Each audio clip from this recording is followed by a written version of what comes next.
that tempers with you, you will see the fire of God. Any devil that tempers with you, they will see the other side of your God, which is consuming fire. Praise the Lord. Hallelujah. Glory be to Jesus. Amen.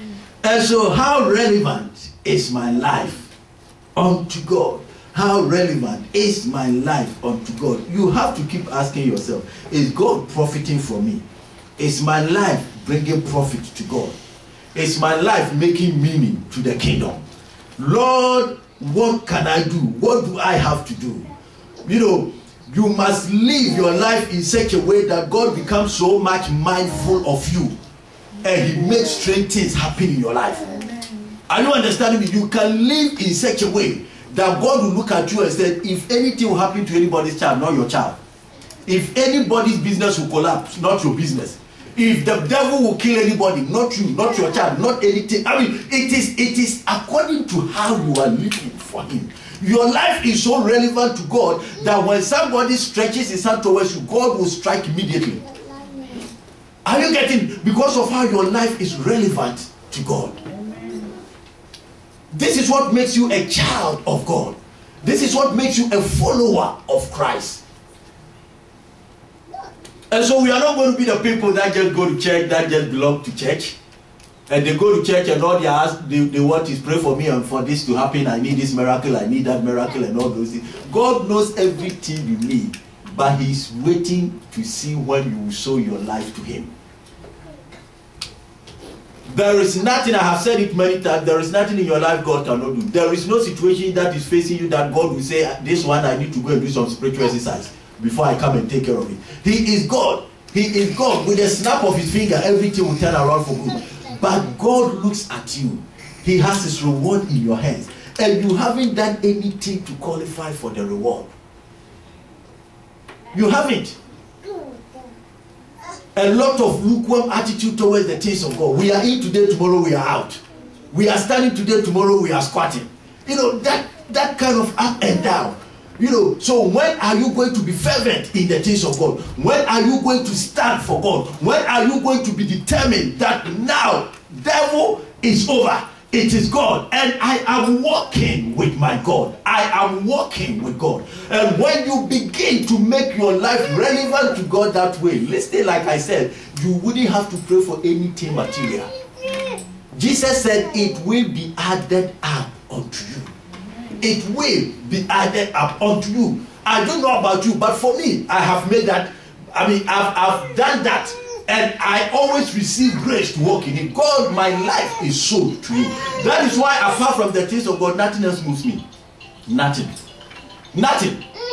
I was speaking with a pastor, I think somewhere last week, and we were discussing some issues. And he was, talking to me about, how God is calling me to full-time ministry. But because of some situations, he wants to do this first and that first and all those things. And I look at him and I started smiling. I said, Pastor, you will never step into full-time. He said, Pastor, you don't understand. I need to, save this money so that when I come into full time, I'll have some backbone, And I told him, I said, brother, forget it. You are never going to come into full time. If God has really called you, it is going to be a step of faith. And then he said, Pastor, you don't understand. You don't, how you, like in your ministry, how much that the church pays you? And I said, 0. He said, look, let's get serious. Stop kidding. You need to help me. And I said, I'm telling you, 0. He said, what do you mean 0? 0. And so how do you live? Praise the Lord. And I told him, this is why I am telling you, it will always be a step of faith. Without faith, it's impossible to please God. Praise the Lord. Hallelujah. It will just be a step of faith. And I told him, God did not call you into the ministry for you to come and depend on the pay that the church will give you.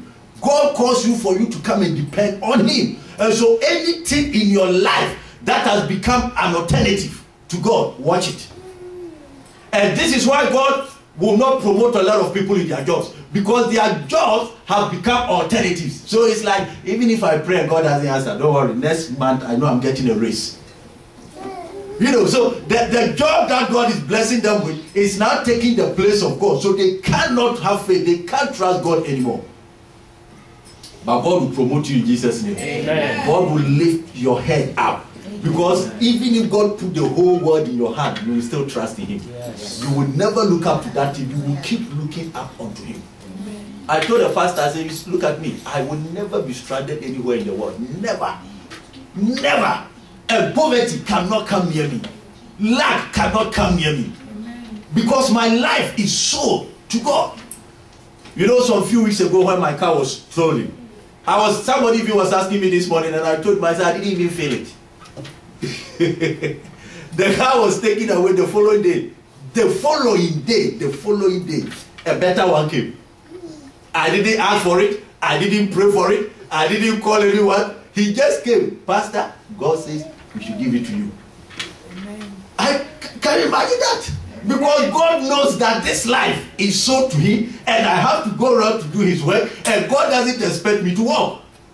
Especially in this season, winter. Praise the Lord. Now, when the thief was caught, the car came back. We realized that there were some few things that has to do, to be done on the car, and it cost hundreds of dollars. Somebody just wrote a check and paid for it. And so you see what the devil did. He wasted his time. The car even looks newer than before now. Yes. Glory be to Jesus. Hallelujah. You see, you sow your life to God, and He becomes responsible for everything in your life. And in the next few minutes, let's quickly look at some things that will make you sow your life to God. Let's look at the book of Luke chapter 13. Luke chapter 13 and from verse 6.